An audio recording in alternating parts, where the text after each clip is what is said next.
Hello everyone, Helen here.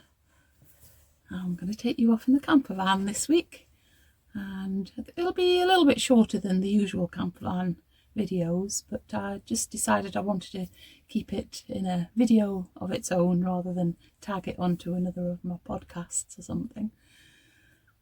Because Phil and I just went off for a very short trip, just an overnight one.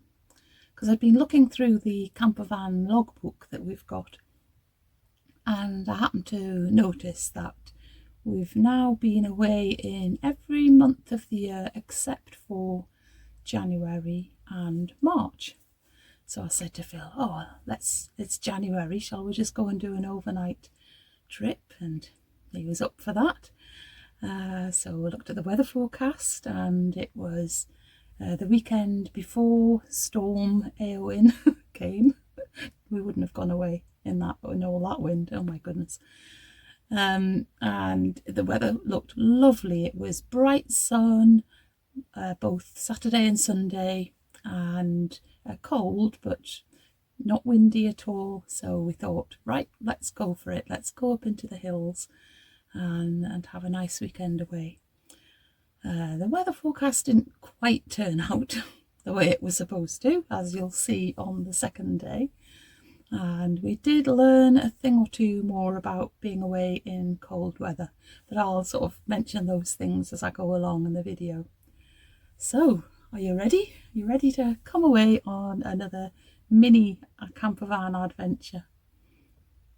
So, once I'd finished my Saturday morning piano teaching, we packed up the van and had an early lunch, and then we headed for the hills, to Weardale to be exact. You can see where we were going on the map here. We were going just west of Durham, only about 20 miles from where we live. We already know from previous trips that we don't actually have to travel far to feel as though we're hundreds of miles from anywhere. We drove to Stanhope and then turned off the main road and climbed up onto the moors of the North Pennines. The weather was cold, but the sun was shining brightly, and we had clear views of the countryside around us.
We parked in a spot with a beautiful view over the wild moors and decided to go for a walk.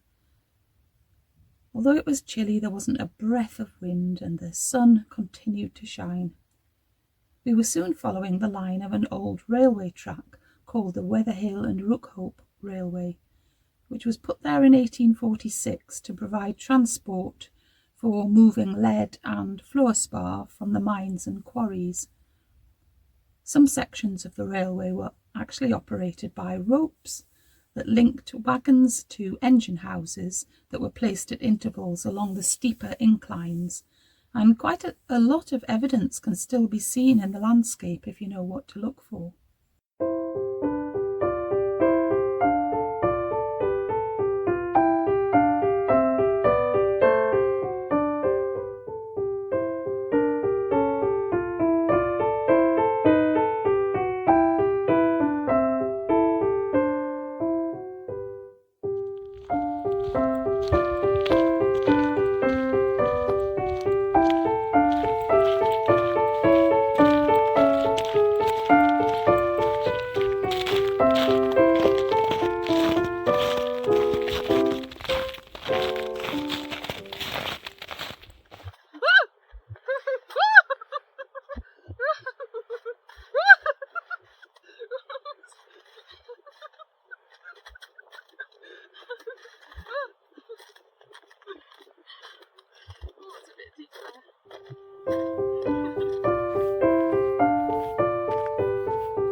As the sun started to set, we returned to the van, put the heater on and made cups of tea, then settled down for a bit of relaxation time. We were wrapped in lots of layers as well to keep ourselves warm. We then headed for a nice warm pub in Eastgate, not far from Stanhope, where we received a friendly welcome and enjoyed some standard but very nicely made pub food. I had one of my regular favourites, scampi and chips, and the chips were really good, as well as the scampi. And Phil had a lamb burger with a whole load of onion rings. So once we'd eaten and got thoroughly warmed up, we made our way back up to our parking spot on the moors, through rather thick fog, though we did manage to spot the place where we planned to spend the night. The spot where we were parked was at a place called Dead Friar's Stone. Sadly, there was no interesting stone to be seen, and I couldn't find out any information about why this place had been given its name. However, we did shiver, not because of the possible presence of any dead friars, but because the temperature had dropped through the night. Although I have to say that we were both very snug and warm all night in our sleeping bags.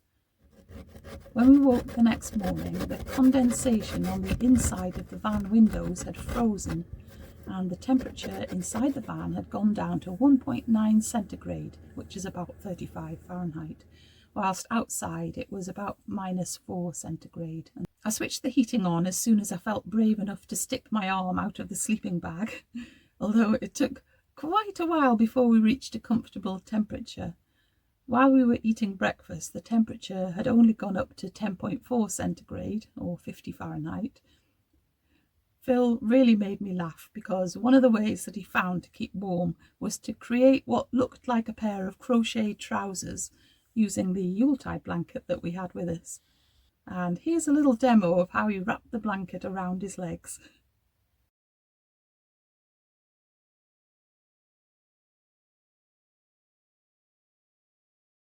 One problem that we had with the cold was that the water pipes and water pump had frozen overnight, so we had no running water. Thankfully, I'd filled the kettle the previous night, so at least we were able to make cups of tea. We also still had warm drinks in our bottle flasks that we were very grateful for a bit later. The other thing that can happen in the cold is that the pressure drops in the gas bottle and things take longer to heat up, or sometimes not at all. This did happen to us once on a previous trip. Once the temperature in the van had got to a balmy 18 centigrade, I decided to do a bit of my hand sewing, my patchwork diary cover project, though my fingers didn't properly warm up for the rest of the day. However, the cold temperatures and particular weather conditions meant that we were treated to the most beautiful frost. I learnt later that it was a hoar frost, which occurs when the air is particularly still and filled with moisture. So the ice crystals form in a different way to usual, and it appears rather like white hair growing out of lots of surfaces.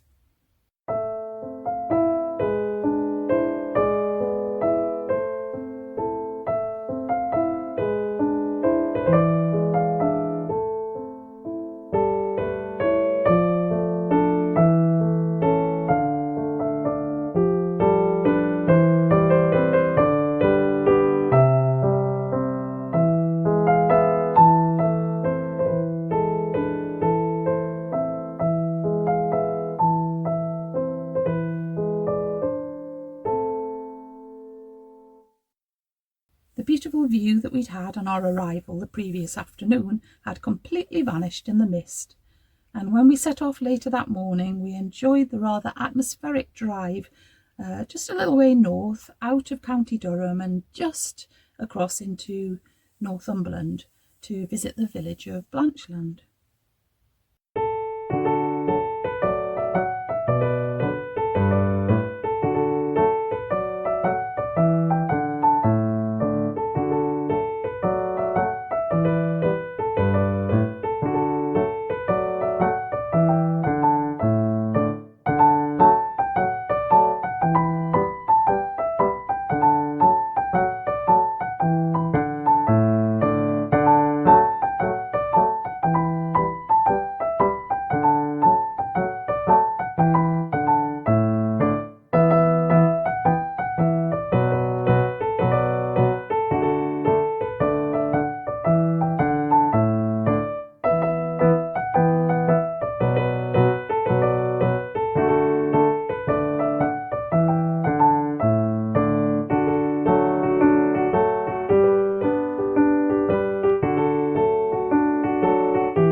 The village of Blanchland began to develop after an abbey was founded here in 1165.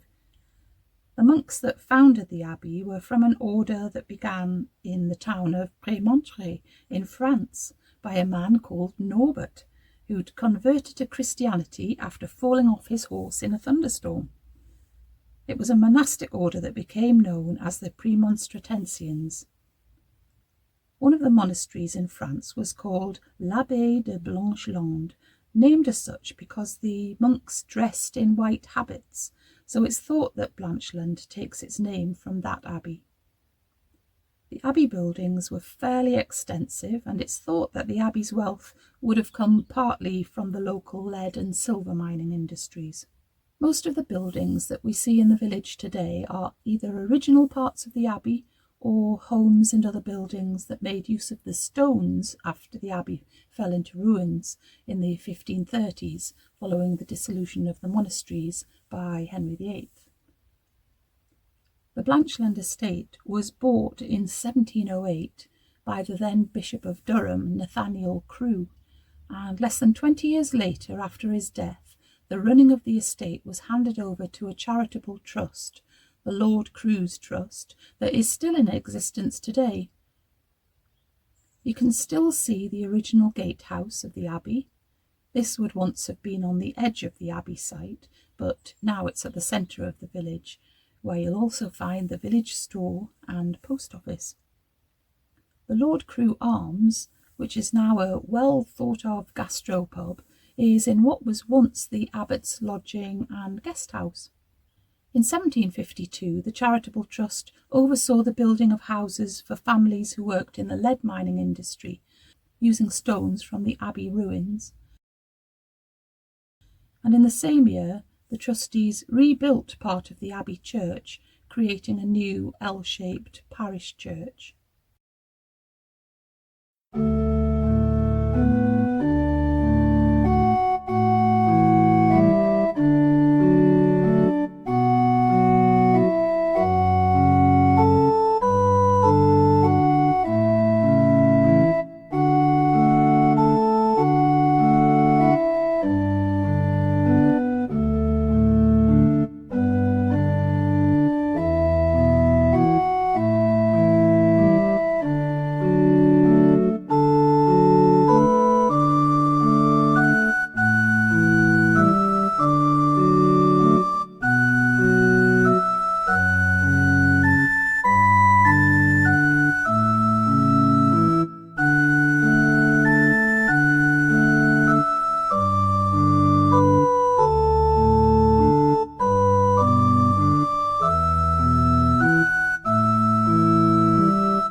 Blanchland has had a few famous visitors over the years.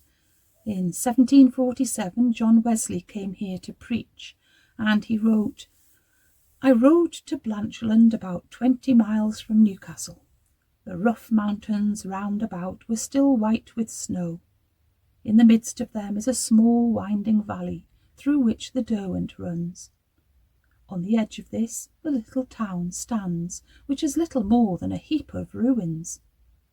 There seems to have been a large cathedral church by the vast walls which still remain. I stood in the churchyard, and the whole congregation drank in every word with such earnestness in their looks, I would not but hope that God will make this wilderness sing for joy." The poet W.H. Auden visited Blanchland in 1930 and stayed at the Lord Crewe Arms, where apparently he played the piano and he drank champagne into the early hours of the morning. Blanchland has not surprisingly been used as a location for several TV programmes, including the detective series Vera in 2018. Amongst the very attractive buildings in the village is the former school, built in 1855, and it was in operation for well over a century until it closed in 1981. The school group pictured in this photograph here was taken in 1913. The school now houses the White Monk Tea Room, and we were very disappointed to discover that it was closed on the day that we were there.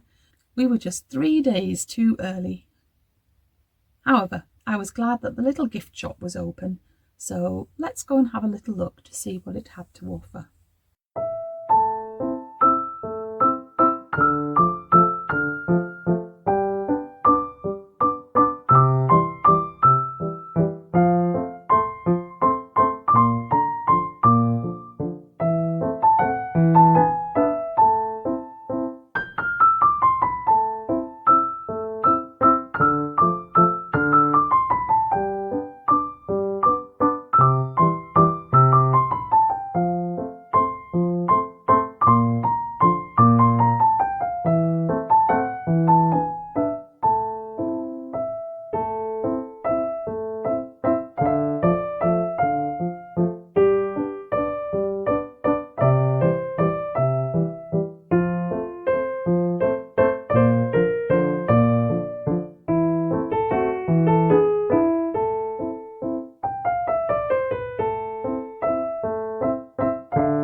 Back at the van, we found that we still had no running water, so we set off in search of somewhere to have some lunch and much needed cups of tea.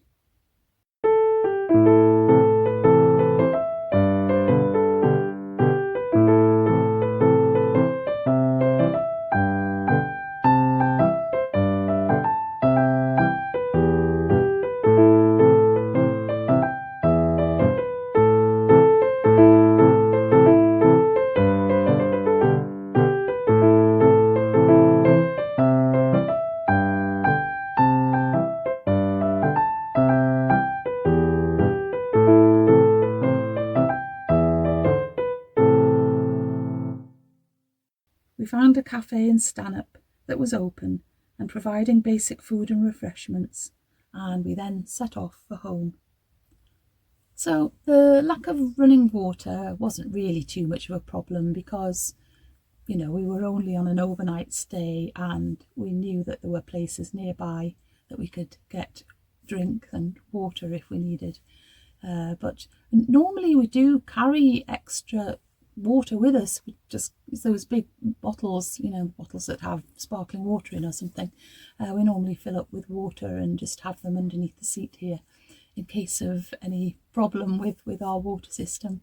We just must remember to do that in all weathers and not just, when we go away on a longer trip. And it took quite a long time for the pipes and things to defrost. and the heater, although the heater did warm up the air inside the van so that we felt comfortable enough with our extra layers and things, it never really warmed up my fingers, and so maybe I need, some hand warmers, or I think a hot water bottle would probably be quite a good idea. If it's ever really cold again, that might help me to warm up my fingers a bit more. I don't know, it's hard to do your crafting when you've got freezing cold fingers. But otherwise, we just had a really lovely time. We just, we go away, we weren't far from home, but we just felt in another world, far away from all the worries of, the usual life, when you're at home and got all sorts of things coming at you that you need to do. You just go away, you're just in a little cocoon and spending time in each other's company, it's just really good. It feels like it's a really good thing for us to do. So I'm glad that we have now experienced going away in January, and we may not repeat that too often, but it was it was good. It felt like an adventure, actually. So that's where I'm going to finish for today anyway. Until I see you again, keep yourself nice and busy and take ever such good care of yourself. And I will be back again very soon to chat to you. Okay then, bye.